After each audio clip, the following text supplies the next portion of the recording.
I don't know. The one thing that I was afraid of most was the starting banter because I have absolutely no way to start off the cuff discussions. You could always start it off with a segue to our sponsor, Cody.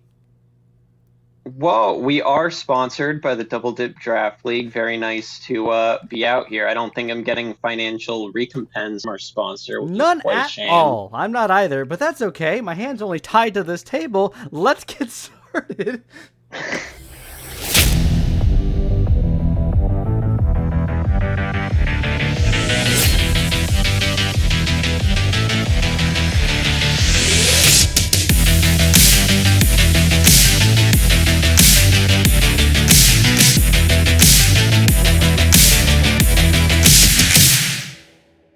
Hello, everybody, and welcome to the Double Dip Draft. Week 1 has come and gone.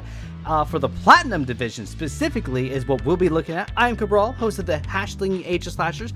Joining me this week is actually not Aurora, but another face you might know from Double Dip Draft. Yeah, I am the face that has not been photographed. I am Claire, host of the Maryland Manectrix. It is my first showing in the commentary booth. It's very nice to be here. Thank you for having me on. Of course, thank you for joining us. And what a crazy first week of Masters, by the way. I'm very excited for Season 6. I think Platinum Division, looking at the teams we have on here, there's so many heavy hitters. It's the meat grinder division for sure. I mean, that's been thrown out a lot, and I think there's a lot of truth to that statement. I mean, we've got our host here. We've got Food, definitely a heavy hitter. We have Cameron, also amazing. And of course, we have IDM, top seed for everything. As long as I've been around, possibly even longer. Yeah, since the world has spun, IDM has had a Pokeball in his hand and a calculator in the other one. And so, not just that, we have returning in the for his second season is Dom. This is his first complete season. Good showing last season, going 3-0 from IDM, losing to IDM, but stunning first showing against a veteran player like IDM, and Menma as well, being a new face that we don't know anything about, and Ghosty, the coach of the Reno Rapidash, which, by the way, is playing in the first match we'll be looking at. Ooh, and it's an exciting match to begin with, I would say. Exciting is definitely a word for it. We got IDM4 on the other end of that match as well, coach of the Brussels Espeons, of course. And looking at the team lineup here, I see an issue. I see something. It's a little purplish. It's got a little bit of fire. Have you heard of Chandelure? I've heard of it, and for a person with the name of Ghosty, it is quite a shame that it would be a ghost fire that would be the one to, unfortunately, dismantle the entire draft, as it were. Taking a look at the team comp on Ghosty's end, we have Jirachi. Let me know if you notice pattern, by the way. Mimikyu, Drifblim, Shaman, I almost said Mimikyu again. It's actually Mawile, and Latias. Can't believe Mimikyu has Imposter now. Definitely does. There's a funny little thing about these 6 Pokemon. They have a common type weakness. Do you know what that type is? I mean, it's probably not grass type, but I'm inclined to believe that fire might be one of them. I don't think Jirachi likes fire. No. I also think Shaman doesn't. Nope. It would be a shame if there's a couple of ghost weaknesses in there as well, because there's one funny little light Pokemon that kind of combines both these types into an unfortunate cacophony of speed and special attack. And before we go on too much further, we'll just let the fight play out. You can all see just how it goes, because Chandelure absolutely just goes ham against this team, and it's very unfortunate. So Mew comes out first. Yep, Jirachi, the classic lead, does a little bit of everything. Mew and Jirachi, two sides of the same coin. Yep. IDM pulling out a Bisharp with Pursuit, which is really smart on his part, but also on top of that, this Bisharp is Inner Focus, which we'll see here in just a second.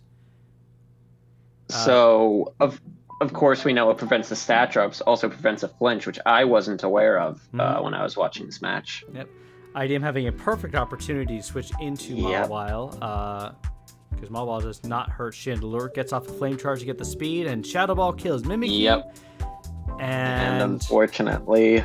Shadow Ball kills No Mouth Boy. Yep.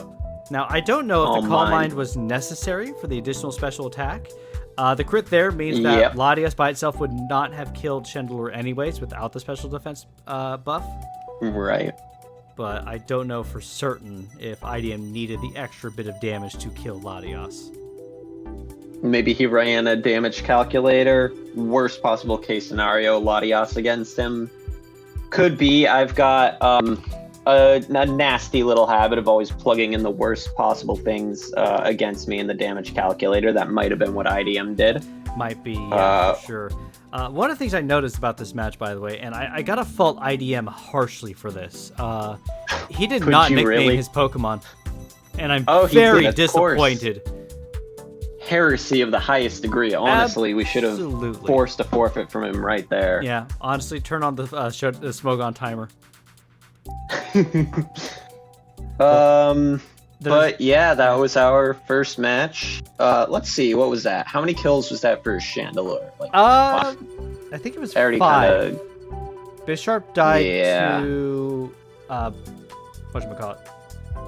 Jirachi was killed by Bisharp, and then I believe it was Chandelure that came in. Yep. That's 5 kills on the board. Still doesn't claim the top spot in kill leader for the first week, but it made a pretty good point of contest there. Absolutely did. And by the way, Vaporeon was the top kill leader for week 1, which is stunning, and I am over the moon of it, but not as over the moon as our next match. Do you want to introduce them? Of course. So this would be Kenneth, good buddy Kenneth, host of the Neerdowell Nidokings versus Dalfazar Dom of the Cincinnati Cyndaquils. Both have got a very good team here. Yeah. Kenneth with his fearsome Alolan Muck, classic Corviknight for his tier 1. Then there's Silvally, and unfortunately, Silvally's ability makes it very hard to build with, depending on what type comes out. You have the Runrigus, classic, Arcanine, of course, and then Tauros, who's a bit of an all-rounder. Yeah. On Dom's side, we've got some pretty scary picks there, Azelf, Tyranitar, classic, Zydog. 2 dogs here, very nice, good boys. Yep. They're going to do their best. And then the spicy keychain ran up with Dusclops, who is a fearsome wall. Yeah. One of the things about Dom's team, by the way, I don't know if you noticed this, but his draft, it is fast. Not only does he have Zydog here and Azelf, he also has Salazzle and Swoobat sitting in the back of his actual draft elsewhere. He does. And as we can see on the field here now, he's also got that fat side to it. He's got Tyranitar. Probably if it's in the sun, if it's in the sand, then, you got that special defense build. Yep. And then there's the Klefki, with the screens, so it can make anything really fat if it's built enough. You can also get off. So it's got a scary mix of everything. Yeah. Sorry, I didn't mean to interrupt you. I was just gonna say on top of screens, Klefki also gets some really nice statuses against opponents. Getting, of course, Will-O-Wisp and Paralysis is fantastic. Yeah. Classic Thunderwave. But with that said, I think we should get going on this match. Of course. I think this is probably one of the better back and forth matches for first week in Platinum Division, honestly. Okay, so, I don't think either side knew it was going to happen. I did a bit of talking with Cameron beforehand, and he was pretty scared. He was definitely doing his damnedest to prep. But we saw the safeguard from Runrigus, which I didn't see coming personally. I thought that was a very good play. Yeah, that really prevents Dom, because he grabs Will-O-Wisp. We saw that earlier with Dusclops, and that prevents a lot of, Chemist team from doing half damage. And Chemist team hits hard. With Arcanine getting Intimidate as well. Corviknight, of course, hitting like a truck. And Silvally often running physical. Not always, but it often runs physical because of multi-attack. Right. Got a good Silvally ground here. Showed its true colors for the match. Yep. Taking in those Thunder Waves. Dusclops coming out to take any sort of hits from this because Dusclops just takes hits all day. It does not matter. But as Cameron has quickly caught on, this Dusclops is packing Will-O-Wisp, so he's going to try and avoid his Silvally getting burned at all costs. Baits out another Will-O-Wisp to send in Arcanine to be able to take that hit as well. Crunching it does nothing, by the way. Goodness, Grabby Hands just takes hits all day. It's kind of crazy. Good. And then it just heals up. Yep. Safeguard coming out. Dom not able to do a thing against that, and very much a shame. I know Dom, I prepped with him some, and we had not quite anticipated Runerigus, especially with Safeguard. Safeguard, I did not know that Runerigus got Safeguard or why it gets Safeguard. That was part of the equation I was unaware of until the very end. Yeah. Mega T-Tar being poisoned sucks. It's not as bad as Toxic, but it still prevents it from really doing what it does best. Taking hits with that special defense buff and literally just killing a lot of what Kenneth has because Mega T-Tar is terrifying. Although Mega T-Tar, when it's in front of Corviknight, you do have to be careful in case it has Body Press. Yes. Which I'm sure Dom has accounted for. Yeah, absolutely. Good. Very good. Yep, very good. And then also, it has Energy Ball to take advantage of that lower-end special defense. Yeah. Azelf is, I think, underlooked sometimes. It is stupid fast and hits stupid hard. 150 base speed, and I think it's 125 base attack? Ooh. Very nice. And special attack. Oh, so it has good attack and special attack. Yes. Also, that really unfortunate Thunder Wave miss really sucks. Yeah. Yep, and of course, Kenneth predicting it once again. Dom taking it out, not wanting to give Silvally a chance with taking the keys away, but now Dom has the keys in the back for any sort of switches he might have. Nice seismic toss. Yeah. Now that Runerigus is gone, do have to be careful with the burns. Yep. But Cameron already has his battle plan figured out with Arcanine. Yeah. And this is unfortunate. That likely... Well... I don't know how much it would have done. I don't know. It's Corviknight, It's got a massive defense pool. To be fair, though, I think especially the physical attack on Tyranitar Mega is also huge, too. Still would have been nice, though, right? Because this does... Still would have... Yeah. I mean, it could have been a crit, who knows? Could have been a crit. Unfortunate miss, though. Yeah. Zydog, though, even with the attack drop, can just safely click on 1,000 Arrows at this point. Survives an extreme speed, 1,000 Arrows, still kills with the attack drop because of course it hits so hard. It is a strong doggo. Yep. Grabby Hands coming in. I don't think anything appreciates a burn at this point. No, it does not. Dom just doing a double switch, though. Unsure about that. Probably could have just clicked on burn. No, because this thing has Throat Chop. That's a dark type move from a Tauros. Well, that was a almost switch, certainly. Though, right? He went into Dusclops, switched out when Tauros came in. He didn't want to mess around with that. That's fair. Getting as much a heal you can, because with Dusclops it certainly does matter with that insane bulk. Yeah. Zydog. Yeah. Clicking on 1,000 Arrows, knocking it down. It'll kill next turn at this point. Yep, now that it is grounded, it has that super effective, and there goes the Corviknight. Yep, and there goes the dog. Shadow Sneak sucks. Dom was not running extreme speed. Yeah, I do wonder why, it probably had. Cameron probably thought the dog had extreme speed. That's probably why he went into Corviknight. Yeah. And this Tauros, by the way, is scarfed. It outspeeds Azelf, and that's kind of crazy. You do have to wonder what would have happened if that Tauros wasn't scarfed right there. Like, would a Shadow Sneak of Muck have been able to kill from 75%? Because if this thing clicked Energy Ball, I do wonder if it was possible that Dom might have just won I mean, maybe Muck had enough attacking power to take care of Azelf from 70% with a Shadow Sneak. And I do know Maybe. Dom clicked on U-turn here in order to kill Alola Muck, because the other moves he had, I heard from him, would not have killed Alola Muck, so he clicks U-turn here in order to kill Alola Muck. Right. Otherwise, his other moves would have killed this, and I think you're right. If Tauros had not been scarfed, Azelf would have at least killed Tauros and Alolan Muck. Well, no. Hold up. No, go ahead. Grabby Hands' Frisk found its life orb, so it's not really? a Scarf Tauros. Oh, interesting. So yeah, I guess that Azelf just wasn't built for speed. Oh, that's what it is. You're right. Yeah. I believe I remember now. We said go for more attack base on Azelf in order to get a kill on something. Probably Muck. Probably Muck. I don't remember. Judging by how this Cameron's team was just, it had so much bulk, defensive wise. I mean, it had Rodriguez, it had Arcanine with Intimidate. There was just so much physical bulk going on there. Yeah. But good match on both ends.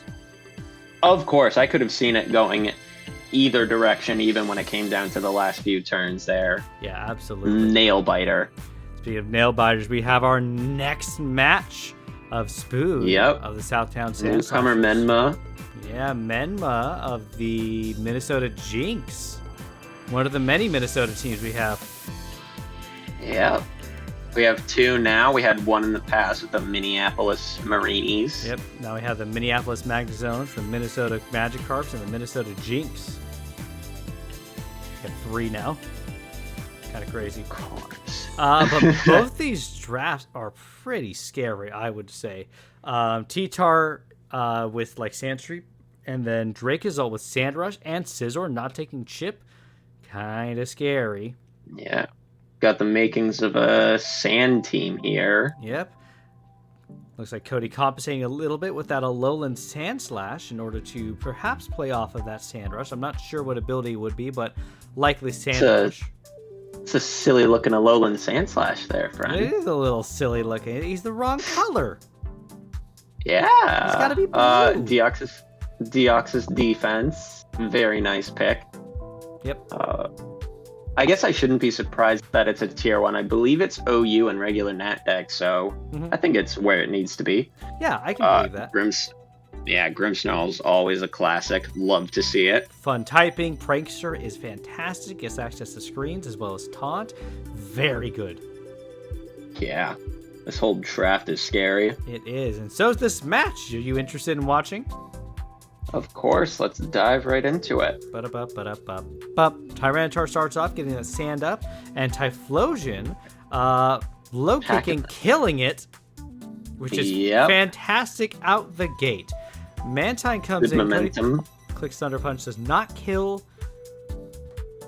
Gall doing a lot of damage. Yeah. Gonna see if he can pull it off. Yeah, switches the Nidoking to take a Thunder Punch, and Cody goes ahead and sacks this because nothing wants to come in on it, but might be later. I do have to wonder if that Nidoking was scarfed, and Cody probably thought that it wasn't. Oh, that could be the case. I'm not sure. I'm not 100% certain either. With the taunt. Yeah. Very good. I don't know what item he was running on Typhlosion. I believe it was Expert Belt. Okay. I think that's what clinched out the Oko against Tyranitar. It was a very narrow one. Got it. And here is the Dubwool. The Dumwool. If anybody is familiar with last season's Greedent. Yeah, this plays a very similar role. Not exactly the same. But Cotton Guard giving a +3 to defense is insane, by the way. Yeah. Running a classic Rest Sleep Talk set as well. Oh, yeah. Here comes the Mantine.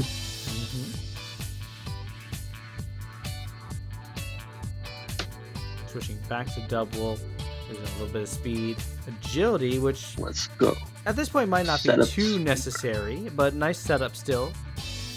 Well, I mean, it does outspeed. You never know. Yeah, that's fair.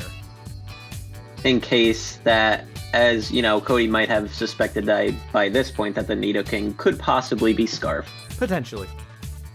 But just shy of knocking out this, yeah. really I'm uncertain if that was a roll. I wouldn't be surprised if that wasn't a roll. Yeah. It looks like he's doing anywhere from 33 to 36%, so I'm not sure on what the roll would have been. But getting a good Cotton Guard there with Sleep Talk preventing Cody from knocking it out. Sleep Talk. Yeah.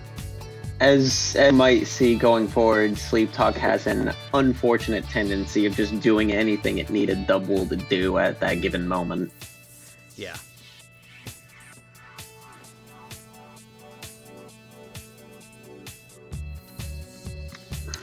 And then, at this point, Double just has all of the defense in the world. You know, it's got Fluffy, so it's also cutting any physical damage in half. Yeah. And I don't think Cody had a ghost option to bring to this fight either, if I remember. Does he? The ghost option? I don't believe so, but there is also the chance that Double was packing Crunch, so... Very true. Deoxys defense, hoping to stall out body press with pressure. Yep, and we are currently at 6 body pressures left, and at this point switches out because Menma does not want that to happen. Yep. Fire Punch. Fire Punch, very good. Unfortunately, a burn. Yeah, burn would have been nice. U-turning killing with a nice boost to Sword Stance. Yep. Cody, I believe, doing a miscalc on that end there. I'm surprised that Deoxys went faster than a Caesar. Deoxys defense. Yeah. Oh, Sticky Webs. Is that so? Oh, yeah. That makes sense. Yep, Sticky Webs are up. Cody getting both screens. And... Nice taunting on the double. Cody comes in, prepping for it. Cannot. Memna getting reset again, taking a Blaze Kick. Blaze Kick. Big very crit, nice. Thunder's crit. 37%. Dropping the defense, getting the Cotton Guard up. And just shy again. Just shy yet again. Rest coming up, and at this point, nothing much Cody can really do except for hope for a crit and hope for some good rolls on Sleep Talk, but no such luck with Cotton Guard coming right yet back again. Up. Sleep Talk doing exactly what it needed to do. You know, I don't think once in this match Sleep Talk has rolled Rest. And as you can see there, once again, Sleep Talk doing exactly what it needs to do. It hits body press on the Grimmsnarl. Yeah. And at this point, Cody's on a back foot and cannot do much against this thing. Body press comes in, does 45%. Cody has to hope for a crit, not getting it. Yeah. Got Cotton Guard just to be safe, Cotton I imagine. Guard, completely superfluous, but nice crit. There's that crit. But not in time. Yep, Koba Berry. Yeah. Which might have been why he swapped out that Zapdos in front of Mantine earlier. That might be the case, actually, yeah. At that point, it could have soaked an Air Slash, got its agility up, gone crazy. Yep. Sandslash, of course, getting a rapid spin off, which can boost its speed and help it out here, but with priority, Scizor comes in and just kills it. Yep. It was a good match. It was a good start for our newcomer. Mm-hmm. The Sleep Talk was just a little unfortunate. You know, you hate to say that a match gets RNG to help decide it. Still, I think Memo made some very good plays. Yep. And it just seems like Sleep Talk kind of came together to help them a lot. Yeah, definitely did. And I think just at the point Cody was at, he did not have a lot that he could do against the double. But good match on both sides regardless, I feel like. Oh yeah, of course. Very good first showing from both parties here. Mm-hmm. And with that said, we have our last match for week 1. Jason of the Hartford Honchkrows versus Nihilus 5 of the Dallas Duckletts. Yep. And it is a match. Got some very scary Pokemon here on both sides. I believe that is the Mega version of Blastoise. Yes, it is. Got a bit of a hail team going on. Looks like Nihilus prep for Passimian coming, because I do see a ghosty little friend down there. Yep. As well as Chatot on the other end. And we see two major things, Melmetal and Scizor, which are probably just going to take a lot of hits, because I'm looking back and forth at these. Oh, please. No one has any way to hit the other, I've realized. I think Sandslash gets one fighting move, but I don't remember right now. I might be wrong on that. You're acting as though we don't already know what's coming up. Unfortunately. Well, then let's go ahead and find out what does come up then, with Blastoise starting off. Please. Can we just stay here a little longer? Nope, too late. We started the match, and Jason staying in with... Very bold strategy. I mean, bold. you got the critical hit, and not even that would kill. Yeah. Passimian killing off Mega Blastoise, but I think that's an issue. I mean, what does kill Mega Blastoise, you know? You could soak something on the Kingler, I guess. Yeah, but even then... Dual Wing Beat miss. I didn't even remember it missing at that point, but I mean, with the amount of times you see it clicking that move, it all kind of blends together. That's true. However, with Blacephalon gone, Jason has no way to really kill Scizor. And with Melmetal having no recovery, I think he's just hoping for crits at this point. It's a war of attrition that, on paper, Scizor does win. And at this point in the match, I believe there's only one Pokemon currently alive that can learn a fire move, and that would be Chatot's Heat Wave that it does not have in this match. Yeah, I don't even know what a special attack is. Probably not very good, but hey, dual, quad weak fire move. That's true. Scizor's special defense is anything to write home about, if I recall correctly. I don't think it is. Oh, no, actually, it is a little bit. Here we go, bit of a change up.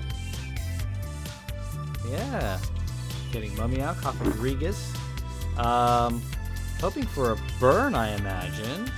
Yep, there's the Will-O-Wisp, and it misses. Very unfortunate. Yeah, but against Ninetales, what? Yep, nice body press. Would have done more without Aurora Veil, but Aurora Veil is a very nice thing to have. Blizzard doing a ton of damage.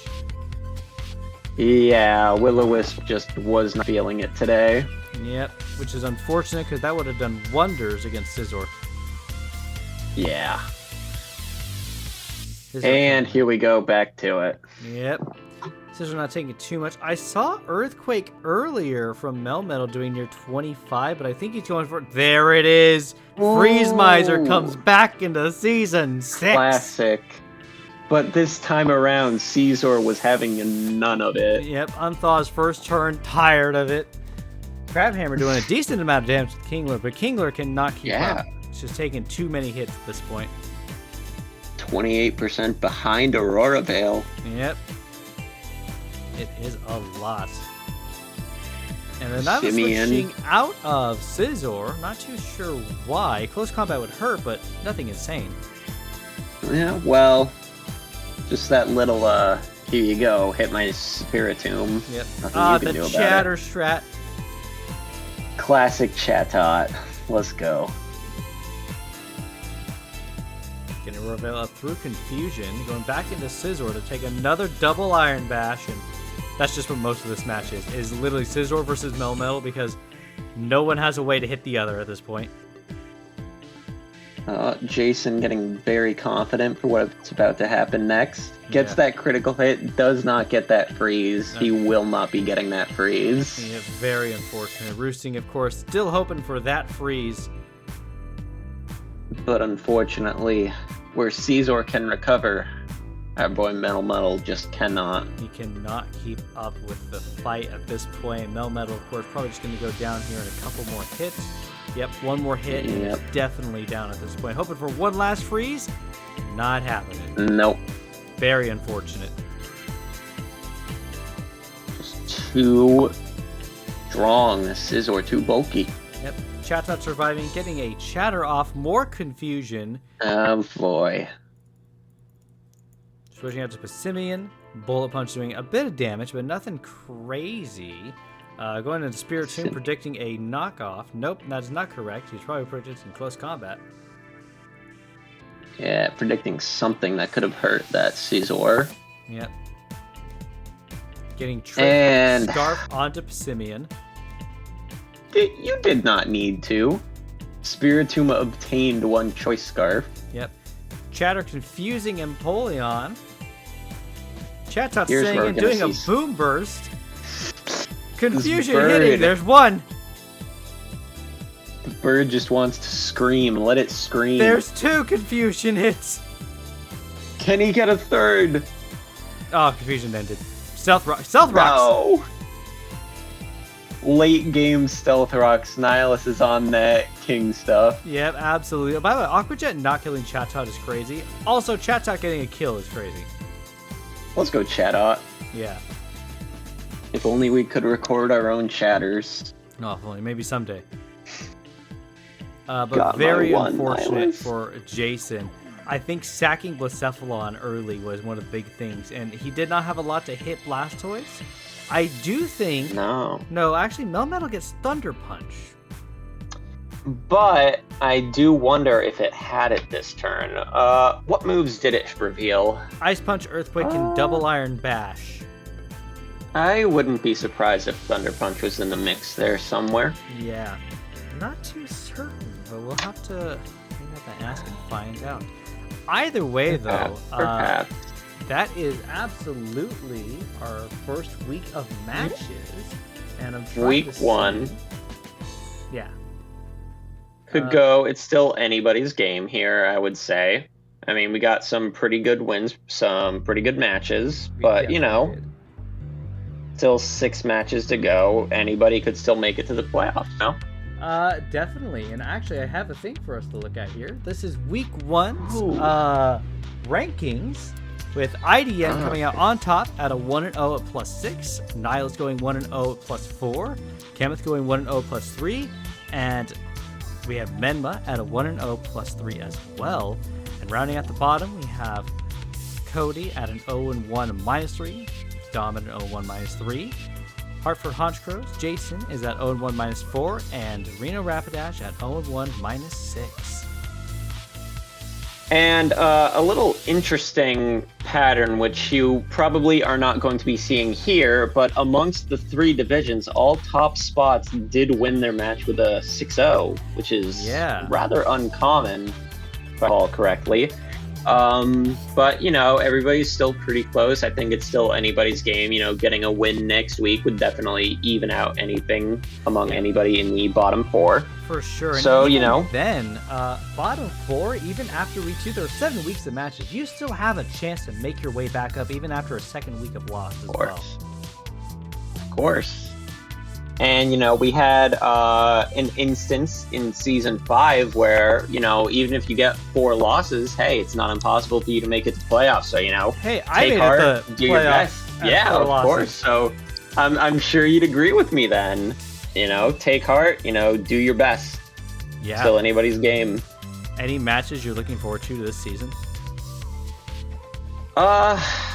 Let's see. I mean, clearly IDM going up against any of the big hitters in his division, you know, Cameron, Spood, Jason, Nihilus, you know, you'd always love to see that. Yeah. I want to see Mass kind of strut his stuff a little bit. You know, he was doing pretty good in Season 5, almost made it to playoffs. Yeah, actually, in the number 1 seed, bit of spoilers, go check out the Pearl Division video, by the way, where Cody and I break that division down. But Mass getting a 6-0 on his first match. Pretty sure everybody's seen that match by now. Probably have. And Skittles, that's definitely a good one if you know about his mono water type team. Oh, that's such a fun team. There's a lot of cool things in this season of Double Dip, and I hope that everyone joins us for the next week of recaps and is enjoying the matches so far. Yeah, I hope everybody has fun matches. You know, good luck to everybody. Do your best, have fun. Or else. What we're all about here. Yeah, or else. Yeah, and that's a threat. You better have fun. If you don't have fun, or you won't have fun. Yeah. That's our threat. If you don't have fun, I'll give your team logo little angry eyes. Oh no. I'll do it. I'll draw a little mustache on it too. That's the worst punishment. And with that said, thank you all so much for joining us. Claire, thank you for joining me this week. Of course, it was a lot of fun. A lot of fun to rewatch these matches. So, thank you very much for having me on. Of course, we'll have to see if we can get you back on at some point. But everyone, thank you so much. Look forward to seeing you for week 2 and the rest of this season. Have a wonderful day. Take care, and we'll see you next time. Self up. Bye-bye. Where's the stop button?